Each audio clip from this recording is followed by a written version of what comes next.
लहानपणीच पूजाचे आई वडील तिला एकटे सोडून या जगातून निघून गेले होते.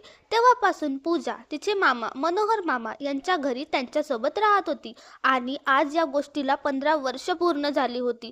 मनोहर मामांना एकुलता एक मुलगा होता ज्याचे नाव अभय होते. अभय त्यांच्या कुटुंबातील असा एकमेव यशस्वी आणि देखणा तरुण मुलगा होता ज्याने आपल्या वयाच्या 25व्या वर्षी सर्व काही साध्य केले होते. कौटुंबिक व्यवसायात यश मिळवणे असो किंवा मित्रमंडळीत नाव कमवणे, अभयची लग्नाशिवाय कोणतीही इच्छा अपूर्ण राहिली नव्हती. अभयच्या वडिलांचे आणखी एक मित्र होते ज्यांना एक अत्यंत सुंदर मुलगी होती जी अनेकदा अभयच्या मागे पुढे फिरत असे.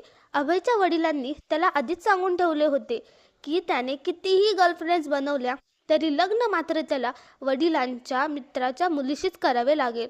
तशी नेहा दिसायला खूपच सुंदर होती, त्यामुळे अभय सुद्धा नेहाला पसंत करू लागला होता. पूजाने देखील आपल्या मनात अभयसाठी प्रेमाचे दिवे लावले होते, पण अभय मात्र पूजाकडे कधी बघतही नसे. नेहाच्या सुंदर चेहऱ्यासमोर अभयला पूजाच्या साधेपणाने भरलेला चेहरा भला कसा आवडणार होता. आणि जिथे अभयला नेहासारख्या बोलक्या मुली आवडायच्या तिथे पूजा तर अगदी शांत, जणू मुकी मुलगीच म्हणून जन्माला आली होती. अभयने नेहाकडे आपल्या प्रेमाची कबुली दिली आणि तिला असेही सांगितले की तिने सध्या ही गोष्ट कोणालाही सांगू नये, कारण सर्व तयारी पूर्ण झाल्यानंतर अभयला स्वतःच्या या बातमीची घोषणा करायची होती.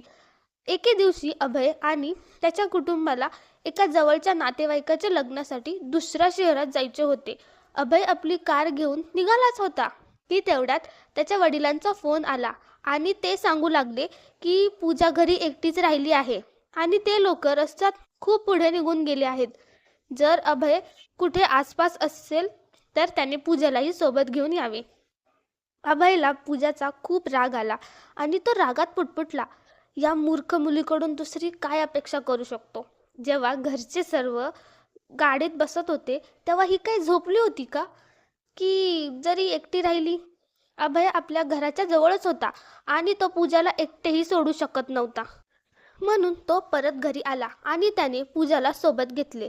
अभयला पूजाशी बोलण्यात अजिबात रस नव्हता, पण गिअर टाकताना जेव्हा अभयचा हात पूजाच्या हाताला लागला तेव्हा पूजा अशी काही डचकली जणू तिला करंटच लागला असावा. अभयला पूजाची ही वागणूक अजिबात आवडली नाही. उलट तिच्या या विचित्र वागण्यावर अभयला खूप राग येत होता, कारण हात लागताच पूजा अशी लाजली जणू ती आपल्या बॉयफ्रेंड सोबत बसली आहे. अभय आधीच पूजावर नाराज होता, कारण इच्छा नसतानाही त्याला पूजाला सोबत न्यावे लागले होते. म्हणून अभयने पूजाला म्हटले, घाबरण्याची काही गरज नाही.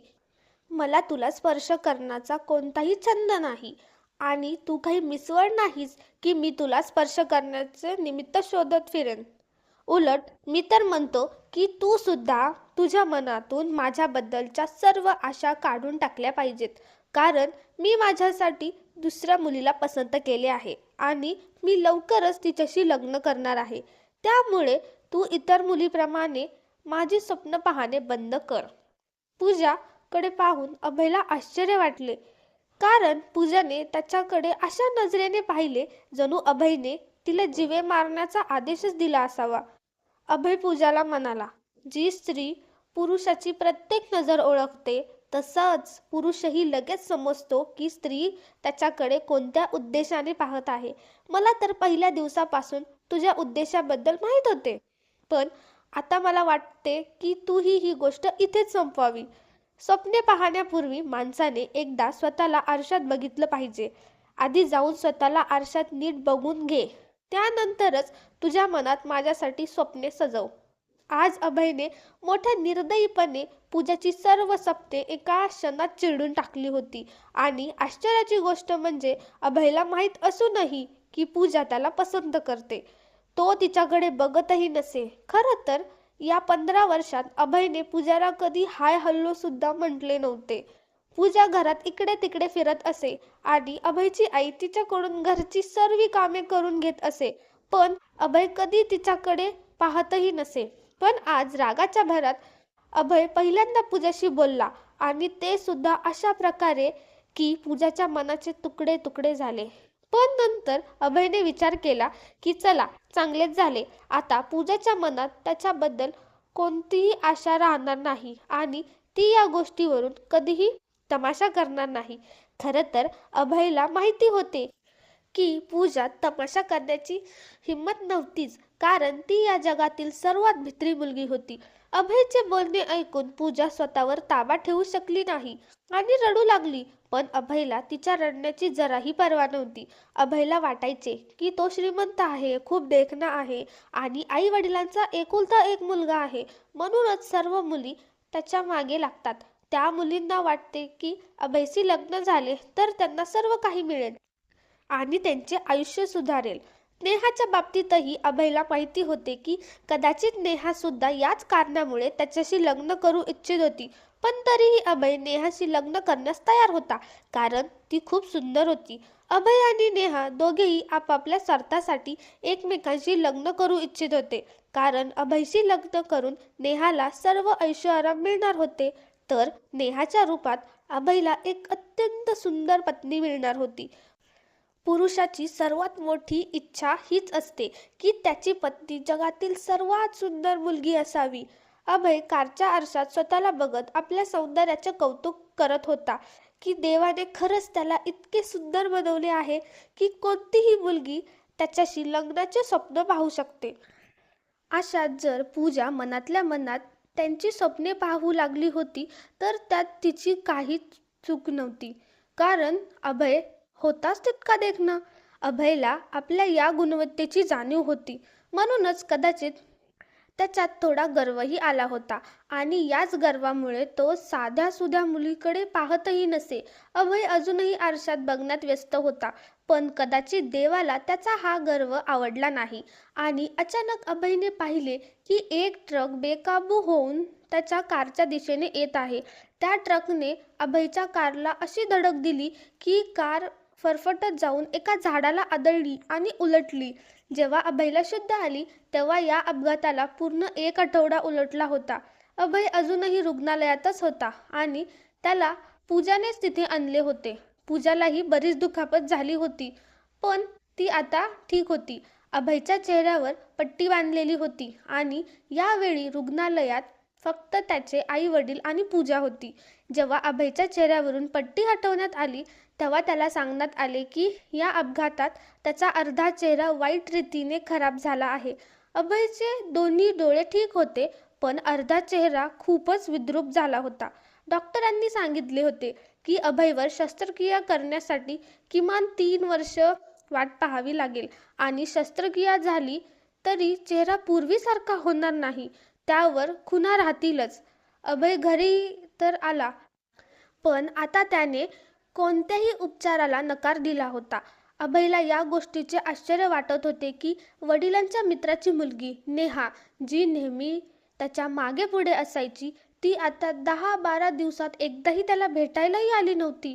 फक्त पूजाच होती जी वेळोवेळी त्याला औषधं आणि जेवण देण्यासाठी त्याच्या खोलीत जात असे. पण अभय अजूनही प्रत्येक वेळी तिच्यावरच आपला राग काढत असे आणि उत्तरात पूजा एक शब्दही बोलत नसे. नेहा अभयचा फोन उचलत नव्हती आणि तिने मेसेजमध्ये फक्त एवढेच लिहिले होते की आता ते दोघं एकत्र राहू शकत नाहीत, कारण नेहाने एका श्रीमंत घराण्यातील स्थळासाठी होकार दिला होता. नेहाला अभयसोबतच्या नात्याचा इतकाही आदर नव्हता की तिने एकदा घरी येऊन त्याची विचारपूस करावी. अभयला वाटले होते की नेहा घरी येईल, हालचाल विचारेल आणि मग कदाचित मावळ शब्दात ही गोष्ट सांगेल. अभयला वाईट तर तेव्हाही वाटले असते, पण नेहाने तितकी तसदी सुद्धा घेतली नाही. डॉक्टरांनी अभयला विश्रांती घेण्यास सांगितले होते, पण अभयला वाटायचे की हे स्वतःला एका खोलीत बंद करून घेण्यासारखे आहे. अभयला जगण्याची इच्छा नव्हती, ज्यामुळे त्याने जगापासून तोंड लपवून खोलीत बंद व्हावे. हो, हे तर खरं होतं की जर नेहाने साथ दिली असती तर त्याने स्वतःची काळजी घेतली असती आणि बदलण्याचा प्रयत्न केला असता. पण आता अभयने तेच केले जे लोक त्याच्याकडून अपेक्षित करत होते.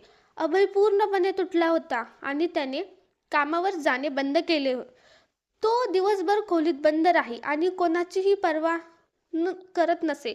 जो कोणी समोर येईल त्यावर तो आपला राग काढत असे. पण त्याच्या मनातील वादळ कधीच शांत होत नव्हते. अभयला वाटत होते की त्याचे सर्व काही हिरावून घेतले गेले आहे आणि तो उद्ध्वस्त झाला आहे. त्याला आता स्वतःचीच भीती वाटू लागली होती आणि त्याने खोलीतील सर्व आरसे काढून टाकले होते. एके दिवशी अभयच्या वडिलांनी त्याला सांगितले की पूजा त्याच्याशी लग्न करू इच्छिते आणि त्यांना हे नाते मान्य आहे. अभय वडिलांना काहीच बोलला नाही, फक्त इतकेच म्हणाला की त्याला पूजाशी बोलायचे आहे. पूजा अभय समोर बसली होती आणि अभय म्हणाला, तुला कल्पना तरी आहे का तू काय करायला निघाली आहेस? आणि तुला काय वाटते, हे उपकार करून तू माझे मन जिंकशील का? तेव्हा पूजा म्हणाली, अभय, या लग्नाला होकार देऊन मी तुझ्यावर उपकार करत नाहीये, तर तू माझ्यावर उपकार करत आहेस. तुलाही माहीत आहे की मी लहानपणापासून फक्त आणि फक्त तुझ्यावरच प्रेम केले आहे. आता जर तू माझा जीवनसाथी बनणार असशील तर माझ्या इतकी नशीबवान व्यक्ती या जगात दुसरी कोणी नसेल. देवाने मला माझ्या प्रेमाला मिळवण्याची एक संधी दिली आहे. कृपया या लग्नाला नकार देऊ नकोस. सुरुवातीला अभय पूजाला खूप ओरडला आणि वाईट साईड बोलला, पण नंतर पूजाचा निष्पाप चेहरा पाहून त्याने तिला प्रेमाने समजवले.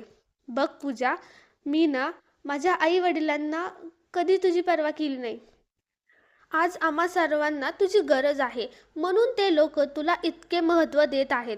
मला वाटले तर मी स्वार्थी होऊन तुझ्याशी लग्न करू शकतो, पण मला वाटते की यावेळी तू फक्त स्वतःचा विचार करावा, आमचा नाही.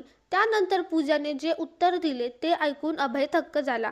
पूजा म्हणाली, अभय, मी सुद्धा फक्त स्वतःचाच विचार करत आहे. उलट मी तर म्हणेन की यावेळी सर्वात जास्त स्वार्थी मीच आहे, जी या संधीचा फायदा घेऊ इच्छिते. नाहीतर माझे नशीब इतके कुठे चांगले की तू माझ्या नशिबात येशील, ते सुद्धा तेव्हा जेव्हा मला तुझा हात पकडण्याची देखील परवानगी नाही. पण मी स्वार्थीपणे या संधीचा फायदा घेऊन तुझ्याशी लग्नाची स्वप्ने पाहत आहे. आता तूच सांग अभय, यावेळी माझ्यापेक्षा जास्त स्वार्थी कोण आहे? पूजाचे हे उत्तर ऐकून अभय लग्नासाठी तयार तर झाला, पण मानसिकदृष्ट्या तो अजूनही तयार नव्हता. अत्यंत साधेपणाने पूजा आणि अभयचे लग्न झाले. ज्या लोकांनी त्यांच्या दुःखात साथ दिली नव्हती त्यांनी आपल्या आनंदातही बोलवले नव्हते. अभयच्या काही नातेवाईकांचे म्हणणे होते की हे अगदी योग्य झाले, कारण पूजाला अभयपेक्षा चांगला जोडीदार मिळूच शकला नसता. तर काही लोक म्हणत होते की आता कोणताही निस्वार्थी बाप अभयला आपली मुलगी देणार नाही, म्हणून हे लोक आपल्या स्वार्थासाठी पूजाचे आयुष्य उद्ध्वस्त करत आहेत. पूजाला आता अभयच्या खोलीत राहण्याचा अधिकार मिळाला होता आणि ती इतकी आनंदी होती जणू हे लग्न तिच्यासाठी एक सामान्य लग्न असावे. अभयचे घरचे सुद्धा अगदी सामान्यपणे वागत होते, जणू काही झालेच नाही. पूजा दररोज आनंदाने नववधूप्रमाणे नटून थटून तयार व्हायची आणि पहिल्या स्वयंपाकाचा गोड पदार्थ बनवण्याचा विधी पार पडून तिने पुन्हा एकदा किचन सांभाळले होते. जेव्हा गेल्या 15 वर्षापासून पूजा दिवस रात्र नोकराप्रमाणे काम करायची, तरीही विनाकारण तिला कोणी बोलायचे नाही. तिथे आज घरच्या नोकरांपासून अभयच्या आई वडिलांपर्यंत सर्वांच्या तोंडी फक्त एकच नाव होते, पूजा. अभयचे वडील सकाळी पूजासोबत मॉर्निंग वॉकला जायचे आणि अनेकदा तिच्यासाठी महागड्या भेटवस्तू आणायचे.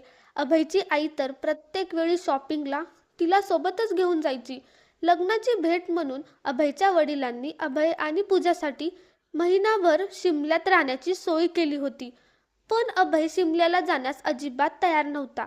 वडिलांच्या दबावामुळे त्याला जावे लागले आणि लग्नाच्या 1 आठवड्यानंतर दोघे शिमल्याला रवाना झाले. तिथे त्यांचा फ्लॅट जरी छोटा होता तरी खूप सुंदर होता. त्यांना येऊन 5 दिवस झाले होते, पण अभयने पूजाशी बोलणे तर सोडाच, ते कुठे बाहेर फिरायलाही गेले नव्हते. पूजाने अनेकदा बोलण्याचा प्रयत्न केला, पण अभय प्रत्येक वेळी तिला दुर्लक्षित करायचा. तरीही पूजाने एकदाही तक्रार केली नाही.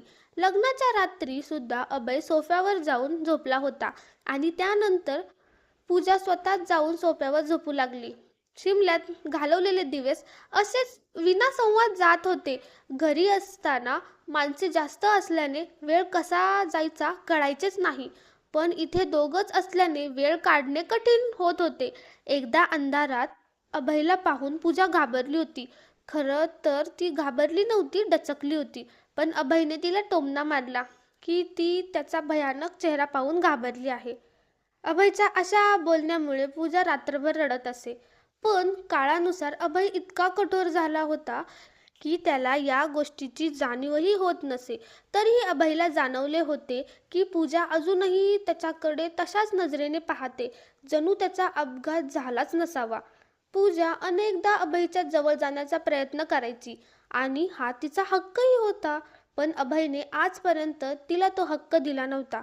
एका संध्याकाळी अभय टीव्ही पाहत असताना पूजा त्याच्याजवळ बसली आणि अचानक तिने अभयच्या विद्रूप चेहऱ्यावर हात फिरवला. त्यानंतर कदाचित लाज किंवा भीतीमुळे ती थोडी दूर झाली. अभयने रागाने विचारले, "हे काय करतेस तू?" अभयच्या अशा ओरडण्यामुळे पूजा खूप घाबरली. काही वेळाने ती म्हणाली, "मी त्या कारणाला प्रेम देत आहे, ज्या कारणामुळे आज आपण दोघं बसले आहोत." तेव्हा अभय म्हणाला, "म्हणजे तुला माझ्या या जखमा पाहून किळस येत नाही का? तुला हे विचित्र वाटत नाही का पूजा? आणि तुला माझ्या या भयानक चेहऱ्याची भीती वाटत नाही का?" तेव्हा पूजाने अशा काही मावळ शब्दात उत्तर दिले की अभय निशब्द झाला. एके दिवशी पूजाने बाहेर जाण्याचा हट्ट केला. अभय म्हणाला, "तुला तिथे जायचे तिथे जाऊ शकतेस, पण मी कुठेही येणार नाही." तेव्हा पूजा म्हणाली, "पण मला एकटीला नाही, तुमच्यासोबत जायचे आहे. आपल्याला हनीमूनला येऊन 10 दिवस झाले आहेत, पण तुम्ही मला अजून कुठेही बाहेर नेले नाही. आपण फक्त शॉपिंग मॉलपर्यंत जाऊ आणि तासाभरात परत येऊ. प्लीज अभय, सोबत चला ना."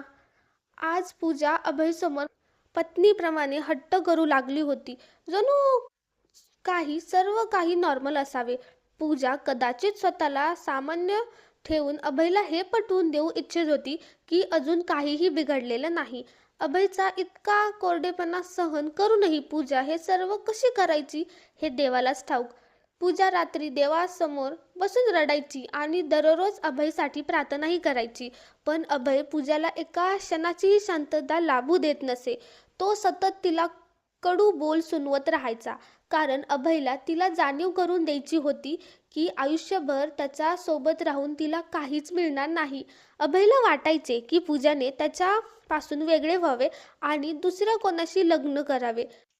अभयने काही वेळ विचार केला आणि मग पूजाला सोबत घेऊन शॉपिंग मॉलला गेला. शिमल्याचा मॉल खूप गर्दीचा होता, जिथे इतरही नवविवाहित जोडपी आली होती. पण पूजा आणि अभय गर्दीत शिरताच प्रत्येक जण त्यांच्याकडे टक लावून पाहू लागला. कोणी लपून तर कोणी उघडपणे त्यांच्याकडे बघत होते. पूजाने अभयचे लक्ष वळवण्यासाठी आईस्क्रीम खाण्याचा हट्ट केला. आईस्क्रीम स्टॉलवरही खूप गर्दी होती. पूजा अभयसोबत एक सामान्य वैवाहिक आयुष्य जगू इच्छित होती, पण अभयसाठी काहीच सामान्य नव्हते, कारण लोक त्यांना गरजेपेक्षा जास्त निहाळत होते. लोक त्यांच्याकडे ते नवविवाहित आहेत म्हणून नाही, तर अभयच्या चेहऱ्यामुळे बघत होते. पूजा त्या नजरा कौशल्याने दुर्लक्ष करत होती, पण अभयसाठी हे सहन करणे कठीण झाले होते. अभय तेव्हा चकित झाला जेव्हा एका मुलीने त्या दोघांचा फोटो काढला आणि म्हणाली, "मी तुमचा फोटो या कॅप्शनसह पोस्ट करू शकते का की प्रेम चेहरा नाही तर फक्त हृदय पाहते, कारण तुमचा चेहरा इतका वाईट रीतीने."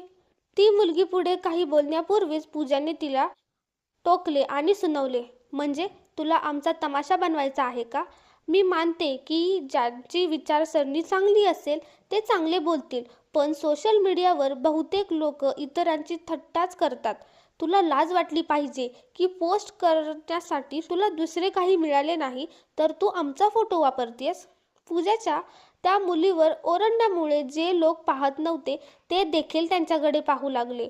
पूजाला अशा प्रकारे स्वतःसाठी लढताना पाहून अभयला जाणीव झाली की ज्या मुलीला तो 15 वर्षापासून निष्पाप आणि मूर्ख समजत होता, ती तशी नव्हती. उलट ती खूप धाडसी आणि समजूतदार होती. पण सध्या अभयचा तमाशा झाला होता आणि त्याला हे अजिबात आवडले नव्हते. त्याला वाटत होते की लोकांनी त्याच्याकडे पाहू नये किंवा त्याची दया येऊ नये. रागाच्या भरात अभयने निर्दयीपणे पूजाचा हात पकडला आणि फ्लॅटवर आणून तिला एका बाजूला ढकलले. पूजा पडता पडता वाचली. अभय ओरडला, झाले तुझे समाधान माझा तमाशा बनून? आता तर तू खुश असशील ना? लोकांना आपली महानता दाखवून? तुला हेच करायचे होते ना? लोकांना दाखवायचे होते की तू किती महान आहेस. तू स्वतः नॉर्मल असूनही एका अर्ध्या जळालेल्या चेहऱ्याच्या माणसाशी लग्न केले आहेस. बोल पूजा, आता खुश आहेस ना? अभय जोरात जोरात ओरडू लागला आणि त्याने रागाच्या भरात पूजाच्या गालावर एक चापट मारली. तो म्हणाला, तुझ्यासारख्या सामान्य मुलीला कधी इतके प्रेम आणि मान मिळाला नाही ना, म्हणूनच तू लग्नाला होकार दिला असावा, जेणेकरून सर्वजण तुझे कौतुक करतील. पण हकीकत ही आहे की तू आमच्या सर्वांचा बदला घेतला आहेस. तू आम्हाला तुझ्या दयेखाली इतके दाबले आहेस की आता कोणी तुझ्यासमोर बोलण्याची हिंमत करणार नाही. माझी आई जी तुला नोकरासारखे वागवायची, ती आज तुझ्या मागे पुढे फिरते, कारण तू तिच्या अपंग मुलाशी लग्न केले आहेस. माझे वडील जे तुझ्याकडे बघायचे नाहीत, ते आता तुझा आदर करतात. आणि राहिलो मी, ज्याने तुझ्यासोबत 2 मिनिटे घालवण्यास नकार दिला होता, आज तुझा बिचारा पती बनून उभा आहे. तू जिंकलीस पूजा, तुझा जय जयकार होतोय. अभयने पुढे अधिक राग व्यक्त करत म्हटले, पण एक गोष्ट लक्षात ठेव, इतके होऊनही माझे तुझ्यावर प्रेम बसलेले नाही. तेव्हा पूजाने रडत रडत अत्यंत निष्पापपणे म्हटले, मी कोणावरही उपकार केले नाहीत. मी फक्त आणि फक्त तुमच्यावर प्रेम केले आहे आणि या कठीण काळात मला तुमची साथ द्यायची होती. मला फक्त इतकेच वाटायचे की तुम्ही जगाचा सामना करावा आणि पुन्हा पूर्वीसारखे व्हावे. पण पूजेची ही निष्पापपणा पाहूनही अभय ओरडला, पूर्वीसारखा कसा पूजा? माझा रंग, रूप, चेहरा सर्व काही उद्ध्वस्त झाले आहे. मॉलमध्ये जेव्हा लोक बघत होते तेव्हा मला काय वाटत होते हे तू कधीच समजू शकणार नाहीस, कारण तू माझ्या जागी नाहीस. ही दुनिया विद्रूप लोकांना कधीच सुखाने जगू देत नाही. आणि राहिला साथीचा प्रश्न, तर मला तुझ्या साथीची अजिबात गरज नाही. अभयच्या या वागण्यामुळे पूजा पूर्णपणे हादरली आणि म्हणाली, हो, तुम्ही बरोबर बोलत आहात. मी तुमच्या वेदनेत कशी काय साथ देऊ शकते? मला कसे कळणार तुमच्यावर काय बेततंय? कारण माझा चेहरा तर अगदी ठीक आहे ना.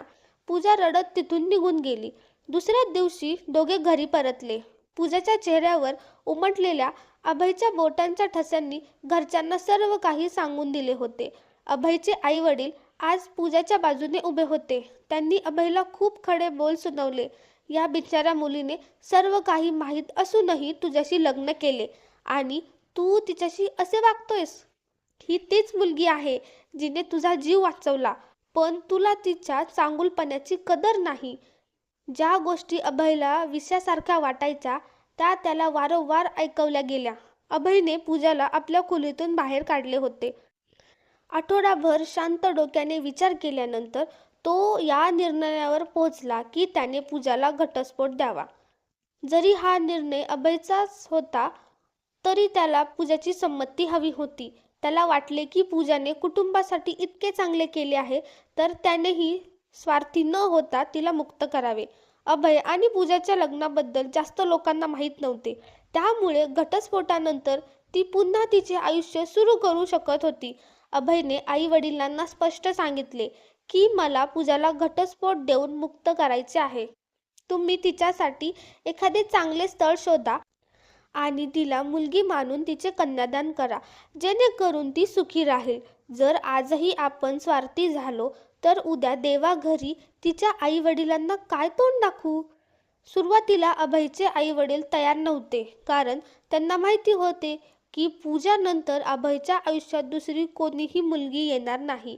पण अभयने जेव्हा त्यांना समजावले की पूजा एक संपूर्ण मुलगी आहे आणि तिच्यात कोणतीही कमी नाही, तर तिला विनाकारण का अडकून ठेवावे, तेव्हा ते देखील तयार झाले.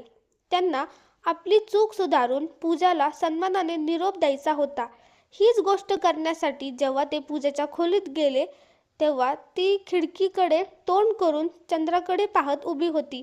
वडिलांनी तिला अभयचा निर्णय सांगितला आणि प्रेमाने समजवले पूजा पोरी, तू आजपर्यंत जे काही केलेस त्याबद्दल आम्ही ऋणी आहोत, पण आता तुला स्वतःचे आयुष्य जगण्याचा अधिकार आहे.